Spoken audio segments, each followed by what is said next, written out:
Sí, creo que Francia está haciendo los deberes, cual corresponden al linaje que tiene Francia por lo menos en los últimos 20 o 30 años, ¿no? Que ha ganado Copas del Mundo, ha sacado enormes jugadores.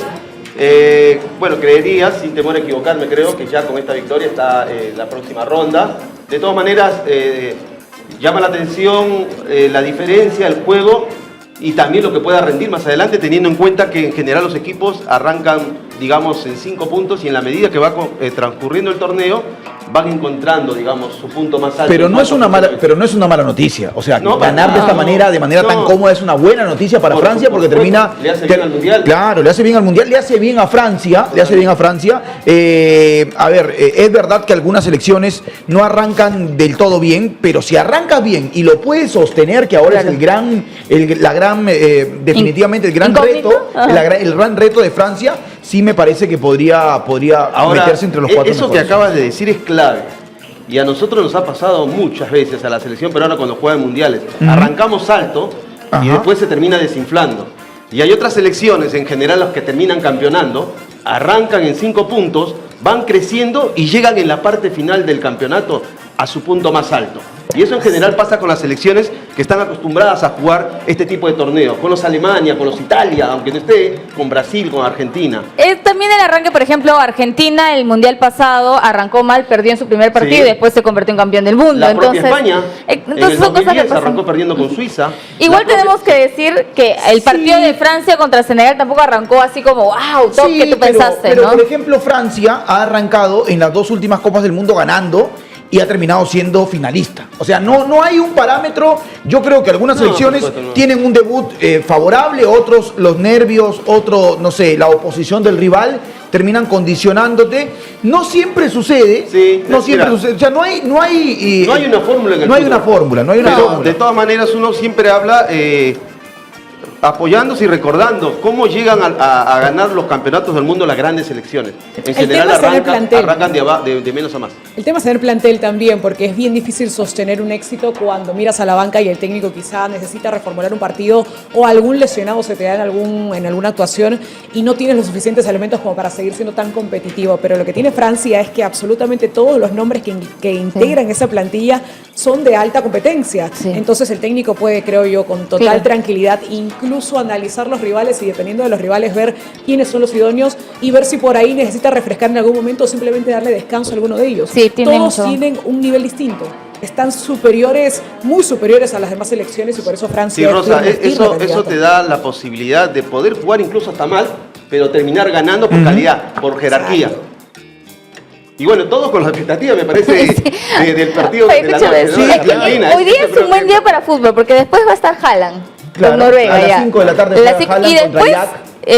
Argentina. 8 de la noche. Y el de las 11 sí no me llama tanto la atención. El de las 11 no sé, porque ayer en la noche yo tenía muy pocas expectativas en el Irán Nueva Zelanda y fue un partidazo. Pero las dos defensas también igual. Sí, pero fue un buen partido, o sea, fue un buen partido. Chris Wood, el moro de Tim Payne también, que toda la gente que ahora lo han traído a Olimpia, claro, a Paraguay se viene a... Puede darse lo de Tim Payne, es una de las posibilidades que tiene. Sudamérica. Tanto Riestra como Olimpia lo buscan a Tim Payne. Bueno, antes de arrancar con Uruguay, con los sudamericanos que siguen sin poder ganar en esta Copa del Mundo, queremos decirle a la gente que hoy no nos acompaña una vez más Bruno Cabaza, porque justamente Bruno Cabaza tiene un tiempo de recuperación de algunos días, tiene un problema médico, está con descanso, así que le deseamos pronta recuperación, seguramente nos va a acompañar en los próximos días, así que para la gente que está preguntando, para la gente que es fanática de Bruno, para la gente que lo sigue aquí en Con Calle y Cancha, decirle que él va a regresar, pero ahora está con un descanso médico que le impide estar presente en el panel. Uruguay, Argentina, ¿qué pasa con los sudamericanos? Que alguien me explique qué pasa con los sudamericanos, porque es verdad, decíamos los sudamericanos y los europeos, pero ya Europa metió el 7-1 de Alemania, ya Europa metió el 3-1 hoy de Francia, ya Europa metió el 5-1 de Suecia, pero Sudamérica sigue sin poder sumar sus primeros 3 puntos. Ya ha sumado de 12 puntos posibles, 2. El empate de Uruguay y el empate de Brasil. ¿Qué pasa con Sudamérica? Bueno, es un poco lo que venimos hablando siempre, ¿no? Que en general los equipos no empiezan afiatados del todo desde el juego, desde el funcionamiento. Y yo creo que con Uruguay pasó algo de eso, más allá de que siempre está la duda de cuánta afinidad hay entre el técnico y los jugadores y los referentes, ¿no? O sea, siempre se habla de que no absorben del todo las ideas de Bielsa. Yo vi el partido en el segundo tiempo, porque en el primero estaba viajando acá, estaba a mi casa, después vi el segundo tiempo y la verdad que lo que corrió y lo que metió Uruguay no daba para que por lo menos se llevara un empate. Así que yo creo que el empate con justicia, y se perdieron después del empate, me parece el gol de la victoria, pero bueno, a favor de Uruguay, que el grupo está como si no hubiera empezado, están todos en igualdad de puntos y con las mismas posibilidades de poder pasar de ronda. Haciendo tu paréntesis a lo de Sudamericano, mencionabas lo de Alemania. Alemania con esa goleada ya rompió un récord histórico, es de las selecciones que más goles ha marcado en un mundial. Está con 239 goles en 113 partidos. Abajito nada más está Brasil con 238 en 115 partidos. Entonces, este 7-1 le vino muy bien a Alemania, pues, ¿no? Podemos continuar. La sensación que en esa Arabia Saudita, Uruguay, es... Para empezar, que todos los focos siempre encima de Marcelo Bielsa termina siendo el que acapara, ¿no?, la crítica o las explicaciones que siempre buscan los uruguayos cuando no les va bien. Marcelo Bielsa es un personaje que en la construcción del mismo siempre ha llamado ese tipo de atención y obviamente se le critica todo, ¿no? Cuando levanta una mano, levanta una pierna, mira para acá, mira para allá, o no mira a la cámara, mira abajo. Para algunos es positivo que él pueda atraer ese tipo de atención y que más bien la presión no recaiga en el equipo, pero yo creo que esto hace que no se vea ya de manera individual que hay rendimientos que hoy mismo no están a la altura de defender la camiseta uruguaya, como es el caso de Darwin Núñez. Darwin Núñez es un delantero que no me parece sea el 9 que merece Uruguay, ¿no? Después de haber tenido además una historia tan linda con 9 tan destacados como ha sido Luis Suárez, ¿no? El mismo Diego Forlán. Entonces, yo creo que hay ahí una carencia de jugadores también importante. Se le cayeron algunos antes de llegar al Mundial, ¿no? Como yo discrepo con lo de Núñez. Ronald Araujo. No me parece que... ¿No te parece que Darwin Núñez no? No, me parece que está por debajo de su nivel. A mí me parece un delantero por el que pagaron más de 100 millones de dólares, o sea, me parece pero que... estoy diciendo eso, que no es el 9 que merece Uruguay. No yo me creo parece que sí, nada más que está por debajo de su nivel. ¿Sí? Sí, totalmente. ¿Que es un mal momento? Sí, no, evidentemente uno espera que no levante. Es el mismo de Liverpool. Levante, pero nosotros discutíamos ayer los niveles, ¿no? ¿Sí? Las oscilaciones que hay, que son normales en todo. Por eso siempre se dice que en el fútbol de pronto es fácil llegar, lo difícil es mantenerse. Y con Núñez y con grandes jugadores, el propio Messi, que Argentina cada mundial que juega cada vez depende menos de Messi. Porque Messi era más determinante hace 15 años y hoy incluso el mundial pasado, Argentina gana más por lo colectivo que por Messi. Y suponemos que hoy va a depender incluso menos que Messi sin bajarle el precio. Pero Chivaristo, pero ahora con Núñez yo no me atrevería. Quito de la ecuación a Núñez, yo estoy de acuerdo con lo que dice Rosa María. ¿Por qué? Porque uno compara, y así como te lo comparé el Brasil... comparás con Suárez, con Cavani... Claro, te lo comparo, y no te comparo a Núñez, porque puede decir, Núñez finalmente juega en Arabia Saudita hoy, pero pasó por el Liverpool, tuvo un buen momento gloria, claro, en la Premier, de acuerdo. Pero hay jugadores que no sean malos. Federico Viñas. No, estamos hablando de Núñez. Pero te digo, por favor, entonces ahí sí te la doy toda, vale. Federico, si no es titular ni Federico Viñas.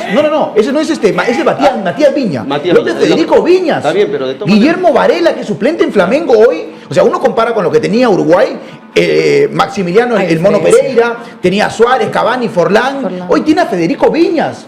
Sí, Federico Viñas, es una locura, o sea...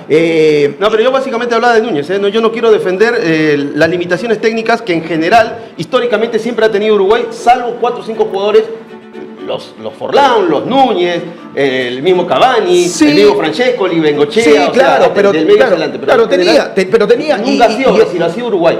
Claro, pero igual con Bielsa también ha sido bastante criticado siempre el uso del doble 9, ¿no? El doble 9 siempre ha sido un discurso que por ahí no ha pegado mucho con la idiosincrasia, o al menos como le ha resultado a Bielsa. Cuando sale Núñez de la cancha, que también es un mensaje bien claro sacarlo en el medio campo, en el medio tiempo, y se queda Viñas, a mí me gustó más la participación de Viñas, digamos, como único 9. Los ingresos de Nico de la Cruz, que también me parece le vino muy bien a Uruguay, lo de Sanabria también, lo de Canovio. Creo que Bielsa en el camino va descubriendo más o menos el mejor equipo uruguayo, a diferencia de lo que fue la elección de los titulares. Claro, yo creo que el replanteo de Bielsa fue mejor. ¿Por qué? Porque refrescó el equipo. Por eso da la sensación que le faltó tiempo, porque el último tramo fue de mucha intensidad y agresividad. El carácter y la intensidad que le propuso en la última media hora. Pero sí hay que decir que los nombres de Uruguay están lejísimos de ser los mejores nombres. Claro. Uno decía, o sea, con todo respeto, en el tiempo de Suárez, de Cavani, de Forlán. Rodrigo Aguirre, Federico Viñas no podían estar ni siquiera en la banca. O sea, no había Pero son otros tiempos, pues, por eso te digo la selección de Uruguay está en decaída. Por eso te desde decía, que se fue Tavares también. En un momento estaba Suárez y Cavani, entre los dos tenían 100 goles. Claro, Fíjate los goles que tiene todo delante de Uruguay. Tenía Suárez, Cavani, Forlán. y en la banca estaba Abreu. Claro, en la banca estaba Abreu. O sea, claro. era una locura. Era una locura pensar lo de hoy. Sí creo que hay una involución en la individualidad de Uruguay. Sí. Es verdad, normalmente los equipos de Bielsa colectivamente funcionan bien, pero deja dudas y por eso se acentúa la carencia de individualidad, porque es la que te termina definiendo partidos o no. ¿No crees que ahora está más difícil encontrar en Sudamérica grandes delanteros como antes? Ahorita lo mencionas, pues, ¿no? Entonces, creo que pasa eso en varias selecciones, comenzando con la nuestra también, que no tenemos un delantero como antes. Es inevitable. Mira, le pasa también, le pasa también en Uruguay y hay otros países de Sudamérica. No sé si acá en otro lado decíamos, lo que teníamos nosotros en el pasado, y perdonen que siempre haga referencia a nuestro fútbol peruano, pero estamos en Perú, que nosotros teníamos a Cubilla, teníamos a Uribe y teníamos a Germán Leguía en el Mundial del 82. Y detrás de Cubilla estaba Pedrito Ruiz, estaba Cabanilla, estaba Julio César Antón. Cualquiera de esos tres últimos sería hoy titular indiscutible de la selección. Son los grandes 10 que hemos tenido en la historia. No, pero Chivarito, y en Brasil habíamos dicho ayer, teníamos Leonardo, Roberto Carlos, Marcelo yo sí a Dos Santos. Sí, claro, pero yo la ecuación, o sea, estás hablando de quizás la mejor volante en la historia del fútbol peruano. Sí. Y que claro, y que se dio hace 50 años. Sí. Es un montón de tiempo. Pero ahora reciente. Hace poquito los delanteros, Farfán. Claro. Mismo Mendoza, ahí sí te lo doy. Guerrero, ahí sí te la doy, ahí sí te la doy. Y lo que me preocupa a mí es que con esos delanteros, hasta con la Farfán, generación pasada. Con Farfán, claro, hace poquito, hace 15 minutos, con Farfán, con Paolo, con Carrillo. Mirá qué delanteros no pudimos ir. Sí. Nada. Pero no solo es de Perú, estamos ahorita también hablando de Uruguay. ¿No has visto el podcast? ¿Qué es lo que dice?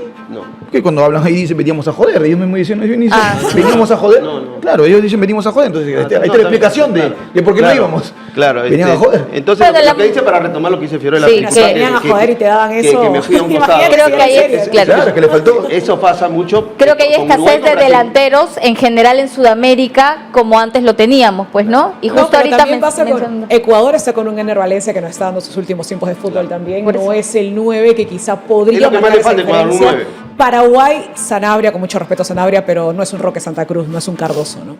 Entonces, en general, creo que es de esta parte del mundo de Sudamérica en donde hay una carencia de 9 que se hace notar, porque cuando ves en otros continentes, Europa, Asia, Egipto, sí tienen esos 9 que pueden hacer que un partido cambie, ¿no? Lo vimos con Lukaku ingresando a la cancha. O sea, ¿no están mirando en Europa entonces de la misma manera al 9 sudamericano? Porque, no, porque no hay. Hay algunos, ¿no? Pero no son los de antes, pues. Argentina tiene 9 para tirar al techo. No, pero Argentina... Colombia también tiene buenos 9. Colombia también ha sacado. Colombia también tiene buenos 9. ¿no? Pero después los demás no hay, o sea, no hay como antes. Ahora los buscas en otras posiciones, de repente buscas ya defensa, buscas mediocampo, arquero, pero ahora no hay. Que no lo tenga Brasil, eso sí llama la atención, porque si algo les ha sobrado en todas las épocas a los brasileros, delanteros, jugadores ofensivos. Y laterales, ¿no? Y en laterales también andan con una diferencia. Hoy no tienen laterales, actualmente no tienen laterales. Desconocidos de Brasil, ¿no? Si no fuera la genialidad de Vinicius, sabemos que... Oye, hay que saludar a la gente bien graciosa, dice Flores, no cuenta. Se pasa la gente. Chicos, no se olviden dejar su like, por favor. El Observador Azul ya saludos por ahí. Tenemos al interminable La Padula, dice. Luego Eric dice, ¿quién es Cubillas? Por tu dejo. Por acá también Rochi, de ahí pásale su bastón Evaristo, dice, porque le dicen eso. No se olviden, chicos, de dejar su like. Más adelante vamos a hablar de Universitario, ahorita estamos hablando un poco del Mundial y lo que ha pasado con los equipos sudamericanos. Pues, exactamente, ¿no? A la gente, por favor, pedirle su like. Y bueno, ahí Rochi propone seguir hablando de lo de Francia, ¿sí? Dice que Rosa tiene la voz de mujer que embaraza. Fenómeno nunca antes visto en la ciencia, pero bueno, ahí está entonces lo de Uruguay decepcionante, pero también hay que reconocer que el fútbol del Medio Oriente, el fútbol árabe, ha crecido a partir de hacer una buena liga, ¿no? El fútbol de Arabia Saudita ya compite de otra manera, no es casualidad que en el Mundial anterior haya logrado ganarle en el debut a Argentina, ahora con futbolistas más consolidados, con una liga que es mejor a muchas en el mundo, con la mayoría de futbolistas bien pagados en esa liga, bien trabajados. hoy le pueden sacar un empate a Uruguay, algo que era impensado desde hace mucho tiempo. Y yo creo que independientemente de lo que ha pasado con Senegal hoy, los países o las selecciones asiáticas y las selecciones africanas también han recortado diferencia con respecto a Sudamérica y a Europa. Han recortado diferencia con respecto a Sudamérica y a Europa. Así que... Africanos y asiáticos han evolucionado su fútbol, ¿no? A veces acá hablamos con una ligereza de que somos tan superiores, ¿no? Miramos por encima del hombro, creo yo, a estos equipos que consideramos que nosotros tenemos una ventaja de años de fútbol, pero la realidad es esto en el Mundial. Cuando te das realmente un golpe de realidad, cuando los enfrentas y te das cuenta que no es tan fácil superarlos, porque incluso sin ser los más calidosos o habilidosos con la pelota, desde lo físico ya se marca una tendencia de superioridad. Es inevitable. Yo creo que... Es que nuestra referencia es Azama, pues acá. Se dieron cuenta que desde lo físico no son menos que nadie. Es más, son superiores. Y tienen técnicos que los hacen caminar la cancha de otra manera, porque antes si se les cuestionaba algo a los equipos era su inocencia táctica para cubrir y para cubrir los espacios, ¿no? Ahora me siguen pareciendo, en general estoy hablando, limitados, técnicamente limitados. Se ve algunas selecciones de África que cuando están a 5 o 10 metros te las tiran para la tribuna, pero tienen una fortaleza física para correr y son más inteligentes para transitar la cancha también. Y eso tiene que ver básicamente con los técnicos, con la idea que baja desde el comando técnico. Y otra cuestión que me parece importante, importante marcar, la cuestión mental. Hay mucho técnico. Ahora te salen a jugar de igual a igual, no se sienten nunca menos. Después pueden perder igual, hay mucho pero técnico, desde lo mental van de frente. Hay mucho técnico francés que va a dirigir a África. Hay mucho técnico francés que va a dirigir a África. Por ejemplo, el técnico de Costa de Marfil es francés, ¿no? Entonces, y aparte, como tienen ascendencia francesa, hay muchos futbolistas que surgen en Francia, que viven en Francia, que compiten en Francia y que al no tener posibilidad de jugar por esa selección optan por ir a la selección de sus padres o de sus abuelos.